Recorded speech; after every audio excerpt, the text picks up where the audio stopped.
Let me introduce myself to you. This is who I am. No more, no less.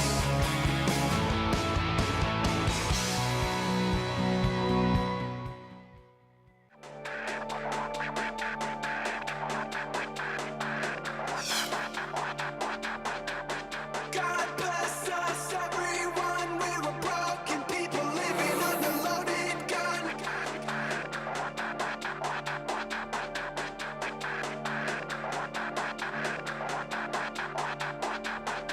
Where oceans bleed into the sky.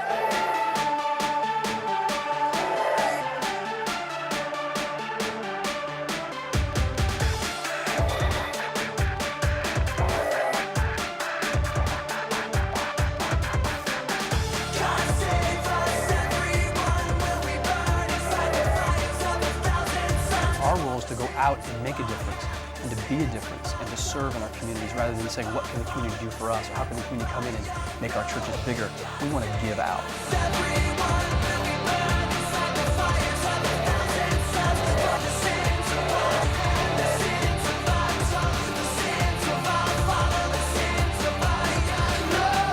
Lord, when I close my eyes tonight to sin. Behavioral health is essential to health. Treatment works, people recover, and the prevention also works. Memories in cold night, where oceans bleed into the sky.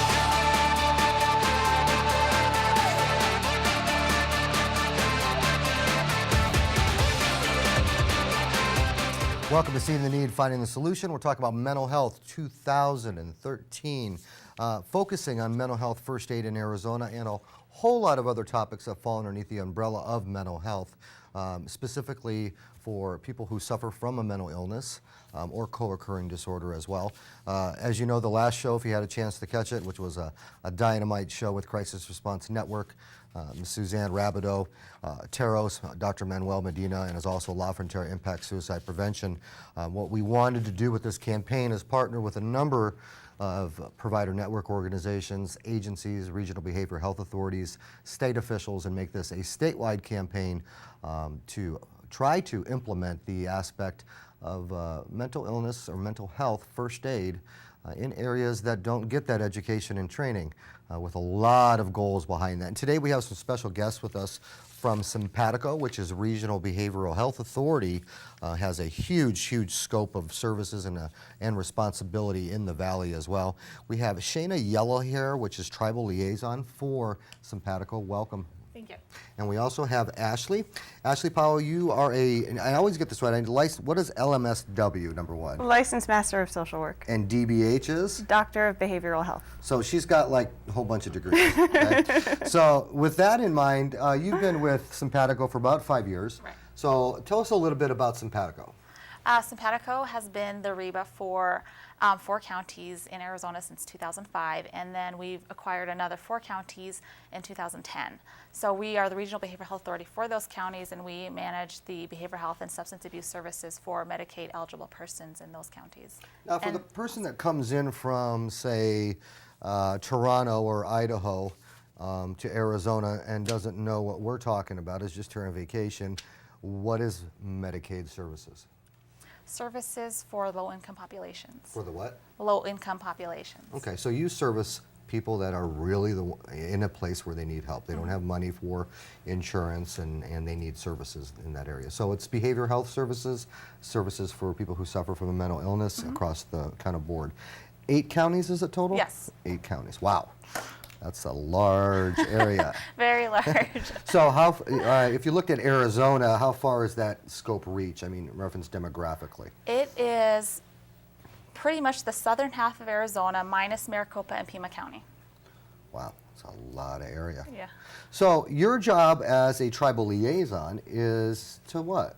To work with the tribes in our areas and our service areas to ensure that they're aware of what services are available through our service providers, and to know that they know how to navigate the system so that their tribal members can access our services. You know, one of the biggest roadblocks and challenges I know from a personal experience from recovery is trying to figure out what is available out there. And I didn't know until I actually got into the mix of recovery to find out inside those walls, little by little. And still to this day, in the capacity that I serve in the system, I learn stuff new every day. Cenpatico has about 62 pages that I looked up on their website of agencies that you guys associate with. That's a lot of companies that you guys are responsible for helping fund and carry those services and deliver them out to the community as well. With that in mind, why Cenpatico wants to focus on health and wellness through medical integration? Ashley, when you're talking about medical integration, your title was a program specialist for medical integration. Correct. Explain what that is. Well, what we want to do is work with our behavioral health providers and have them either collaborate really closely with medical providers or actually start providing medical services within their behavioral health clinics to start improving the health outcomes for our members. Because what they found out within about the last 10 years is that people with serious mental illness are dying on average about 25 years earlier than the general population. And in Arizona, that number is actually higher. It's about 32 years. And so what they've also found out through research is that if you can coordinate care and practice medical integration by having people focus on nutrition and having people focus on wellness through physical activity, you can improve those health outcomes. You can have people that have, say, depression and diabetes or schizophrenia and heart disease. By having the medical doctors and behavioral health providers working together and really coordinating that care, you can improve those health outcomes and help people live healthier and happier lives. We're going to show you a video come up here in just a second. And what Ashley's talking about is the fact of integrated healthcare.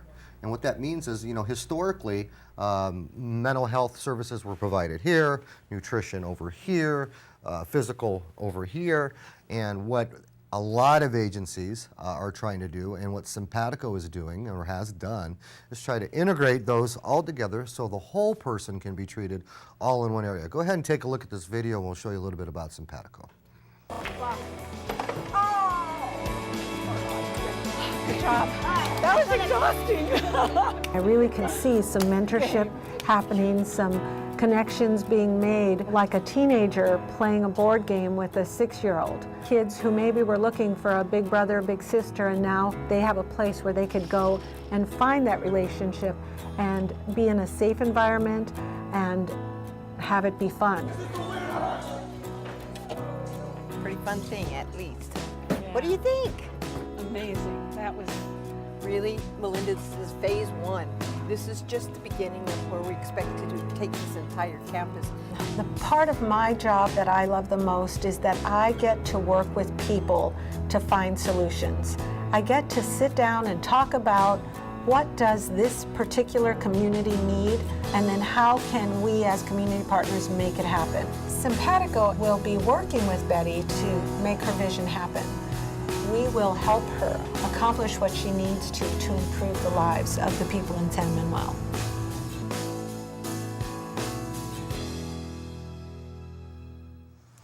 So that's a little bit of what goes on with Cenpatico. What I want to talk about, and this is for either or, so either one of you can kind of chime in at the same time or differently. When you talk about integrated healthcare and SMI, for those of you who don't know what that is, it's a designation. It's called seriously mentally ill or serious mental illness.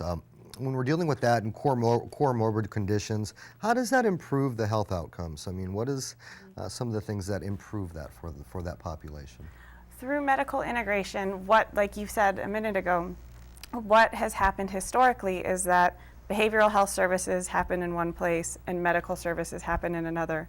And a lot of times, those two places did not talk to one another. So if someone had schizophrenia, their behavioral health providers might not really be aware that they had diabetes, or their medical providers might not really be too aware about what was going on with their mental illness. And when you're treating the whole person, you can really make sure that all of those things are being taken care of at the same time. So when you're looking at the heart disease or you're looking at someone's schizophrenia, you can make sure to address all of those things and make sure to take care of them together in a treatment plan to help reduce the to help reduce the impact of things that cause heart disease like obesity and all of those things to help improve the health outcomes. And is it Sheina?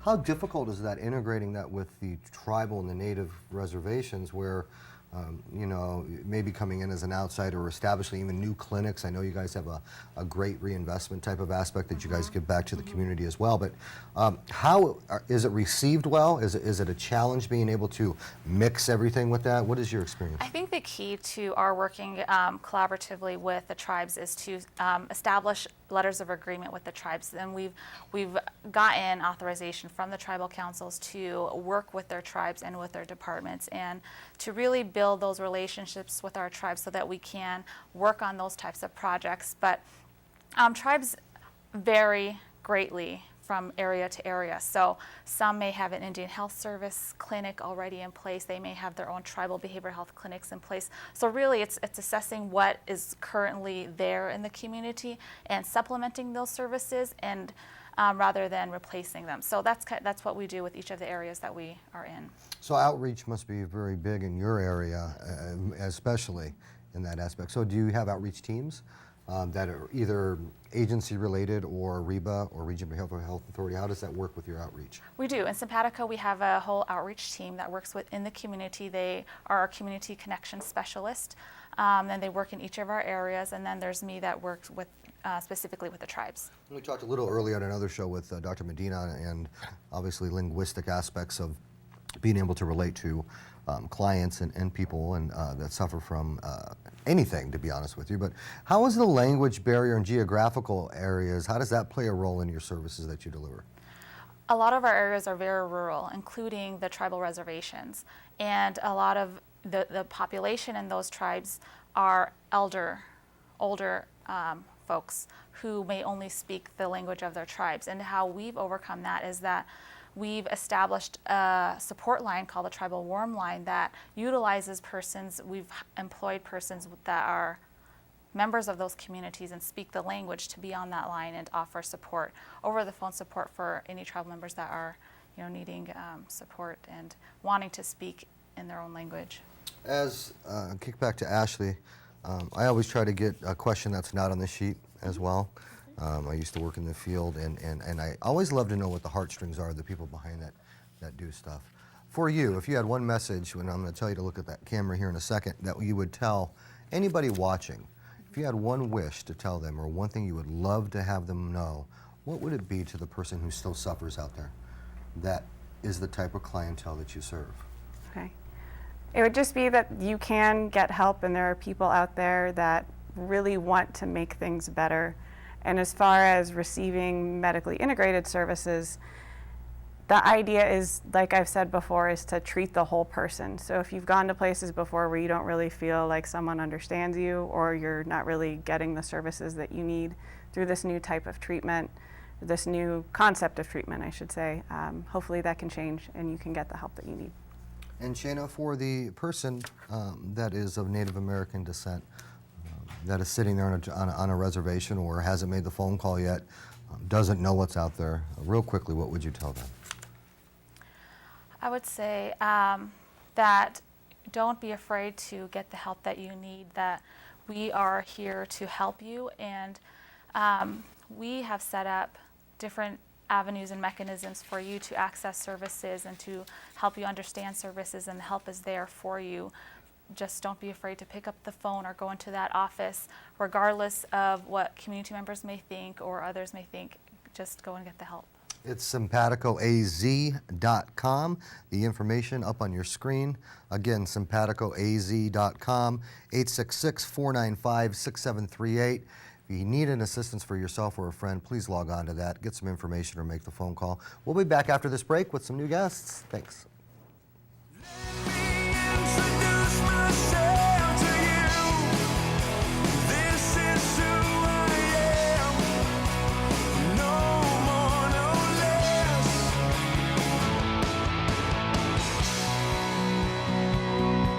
There's no stigma or discrimination against the heart, the liver, the kidney, even the gallbladder. Doesn't even have a job. Yesterday, depression was kept in the dark, And bipolar disorder was your best friend's mother's problem. but the tide is turning. We're stopping the stigma. We're coming out. Our goal is to make the discussion of mental dis-ease cool and trendy. No kidding? Me too. No kidding. No kidding. Me too. It's time we gave the all-American brain some peace of mind. Native American Connections has been building healthy communities throughout Arizona for nearly 40 years. Our first-class services are designed to help people by improving the quality of their lives. Whether the challenge is substance abuse, mental health, or housing issues, Native American Connections cares. We are here to help. Everyone needs an affordable, safe place to live. Remember us when you are seeking housing opportunities that support your needs. Visit our website at nativeconnections.org, your partner in building healthy communities. I'm not afraid. Yeah. It's been a ride. I guess I had to go to that place to get to this one. Now some of you might still be in that place. If you're trying to get out, just follow me. Hi, welcome back to Seeing the Need to Find the Solution. I'm Phil McIlveen. We're talking about mental health 2013, a need for mental health first aid in the state of Arizona. And we want to be able to take that into all areas of Arizona and be able to educate, identify, connect people with resources, and support them along the way. We have some special guests here today who have not been on the show. And I want to introduce you to Maria Elena Ochoa. Welcome, Maria. Mucho gusto. Mucho gusto to you. Don't know what that means, but I'll ask you later. Just kidding. It's very nice. We also have Jennifer. I'm going to let you pronounce your name. Siozos. Siozos. And we also have Shawn Mitchell. Welcome, both of you. Thank you. They are with Mountain Health and Wellness Clinic, or is it just Mountain Health and Wellness? Mountain Health and Wellness. Okay. They are also part of the Cenpatico Regional Behavioral Health Authority as well. And it's a privilege to have a group of organizations coming into this campaign from not just Maricopa County. I am really, really delighted having people coming in from all over, but especially in these rural areas where you guys deliver services to not the normal part of the concrete, as I call it, of Phoenix, Arizona. Ms. Ochoa, would you tell us a little bit about Mountain Health and Wellness?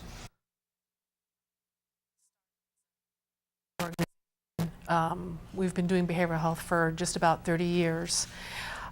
We used to be Superstition Mountain Mental Health Center, so for those folks who knew us under that name, recently we switched over to Mountain Health and Wellness because we also now provide as well as primary care services within our organization. So that's what we do. So taking on that integrated health approach, mixing in the physical health with the mental health as well. Yes. You know, it's amazing. I heard it for the first time about a year ago, and I've been in the behavioral health field beyond all this TV stuff way before this. But the phrase that I love the most is we all have physical health, which means we all have mental health. And so many people separate themselves from people who suffer from a mental illness, which always amazes me now when physical health, you look at somebody that may have a broken leg or may have something wrong with their arm, but they still look at them like a person. But for mental health, soon as somebody is suffering from an illness from that, that stigma just gets in there and it kind of separates from them. Within the services that you provide for the integrated health aspect, so you have the primary care services mixed with the behavioral health aspect. Is there outreach? Are you guys more inpatient? How is that directed within your facility? Meaning the services that you provide. So behavioral health services, do they have groups? Do they have outreach? What kind of stuff goes on over where you're at? We are an outpatient facility, and we also have 2 psychiatric subacute inpatient facilities in which we can provide psychiatric stabilization as well as detoxification for substance use. Now, is that 24-hour or is it? Yes, it is 24 hours staffed with nurses, doctors, and behavioral health technicians. So I'm going to take a guess here, since I know you guys are out in rural areas. It's 24 hours urgent type of care services for psychiatric. Right, that's 2 of our hospitals, but we also have a large presence in the outpatient setting. We have several outpatient clinics throughout Pinal and Yuma County. How big of a demographic area do you guys serve? That's got to be huge. Absolutely. We consider ourselves a statewide provider because we do provide services throughout Yuma County. Then we also provide services throughout all of Pinal County, and we're into Maricopa County, the eastern part of Maricopa County, and then out through Queen Creek area. So is that as close as Apache Junction would be, or? Absolutely. Our main office is in Apache Junction. Our largest facility is in Apache Junction. Wow, my God. Shawn, I was just talking with one of the Crisis Response Network CEOs a little bit ago, and we was talking about 350,000 calls they get a year on that. Servicing that big of a demographic with what you do, I was reading your bio and some different stuff that you had put down, but one thing that I really liked what you put down there was about the teaching aspect and being a teacher. What has been the biggest blessing for you working with this agency? I guess it would be setting an example and a role model, and just being able to come in and provide services to people who haven't had these services previously. Since we're in the rural area, we do reach a lot of people who otherwise wouldn't be able to receive services. A lot of these folks just haven't had attention paid to them other than, negative attention. So they just really brighten up when, you show an interest, you validate their concerns, and, you just kind of keep them in bounds as they go through different life skills and just the learning process on coping with their... You're a job coach with them as well? Yes, that's correct. Barriers that go along with that, meaning challenges to overcome, and for people with behavioral health issues as well as mental health issues. Getting a license, something as simple as that, or transportation to groups, or medication, or even support. What an amazing area. A lot of people I know that don't look outside the area of Phoenix, and you look at the state of Arizona, and it's, to me, it's all got the brown around it, except for, the Prescott area and Sedona and that type of thing. But with the type of demographic that you serve, that seems to be a huge part of that crisis. I know treatment services, like here they have PRC West and different stuff like that, but I didn't even know you existed. So I can imagine what the person out there that still suffers doesn't know that you exist out there. Maria, Elena, you have been there, you've been actually 28 years in the industry, correct? In the field, huh? In the field. And how long have you been with Mountain Health and Wellness? Just about 2.5 years. 2.5 years. Mm-hmm. What have you seen change? That's the first question I'm going to ask you. Between way back then and now?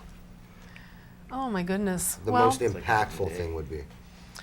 I would say it's the topic of the day, integrating the services so that people can come to a place that they can call their health home. They can come and get their behavioral health needs met, they can get their primary care needs met, they can participate in wellness activities like yoga and Tai Chi, line dancing, nutrition classes. At the same time, the doc might prescribe something for them, and just across the lobby there is our pharmacist and our pharmacy. Explain the circle with the stones. Oh, the labyrinth. Yeah, we just popped it on on the screen while you were talking. So. Okay, so we also have, and we're very proud of this, the Earth Heart Park and Community Garden. And we want it to be an opportunity for people to be able to get out there and move. We want the community to be involved as a part of it as well. So part of it is we have a labyrinth, and the Girl Scouts, the local Girl Scout troop, helped us to put together that labyrinth. And we have raised gardens so that we have members of the community, we have people served that are participants in growing things in those raised gardens. We have outdoor cooking there, so that what they grow in those gardens, maybe they can learn how to cook those things in the garden.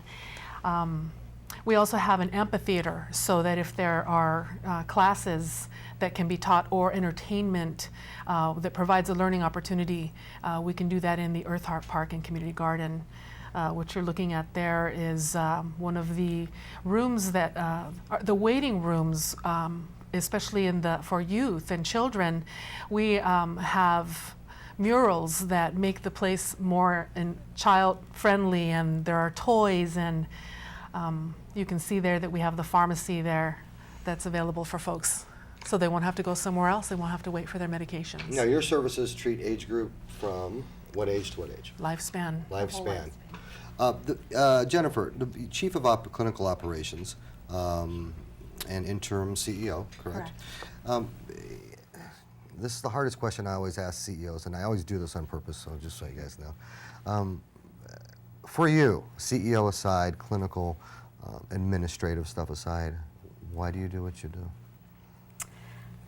What we do, I think, is very rewarding. I got into this field, I think, by my own life purpose. I had initially got into the field to do physician's assistant medical work. And as I started going through my schooling, I got very interested in community volunteering, being involved with children's hospitals, and my life path really started to go towards the social work, counseling side of the field. And as time went on, I got interested in helping to fill the needs that are out there, which is what led me up through administration and clinical supervision. But I really enjoy being a part of a community and making change happen. Shawn, I've got about 30 seconds. If you look at the camera and tell the person out there that is still suffering, what would you tell them? I would tell them that it's a lifelong process, that there are some discouragements, but in the end, there is a whole community out there to help you. It's amazing when that person picks up the phone or makes the visit. Sometimes it's like the whole world just stops and says, what can we do to help? But to get that help, it always starts with the first step. There's a lot of qualified people out there to help. We're culturally competent, so no matter what culture you're from, we have help available in your language and your preference.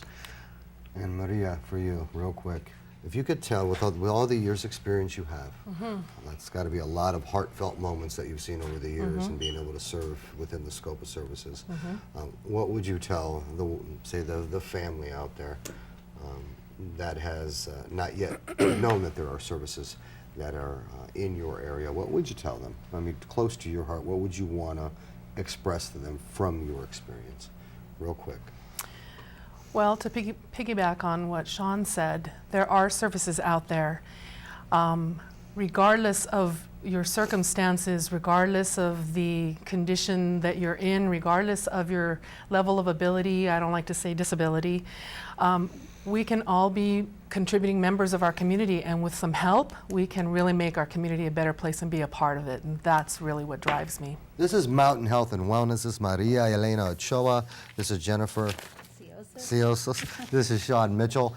Information is on the screen as well. Please log on to the website, make a phone call, get a hold of Cenpatico AZ as well. My name is Phil McIlveen. Enjoy your Sunday evening. Remember, look for crisis, call the number, it's statewide on the screen. Be a blessing to somebody. See you next Sunday. I see you, I know you're there, and I can feel you. I will not fear, I will trust in you, and I will not be afraid.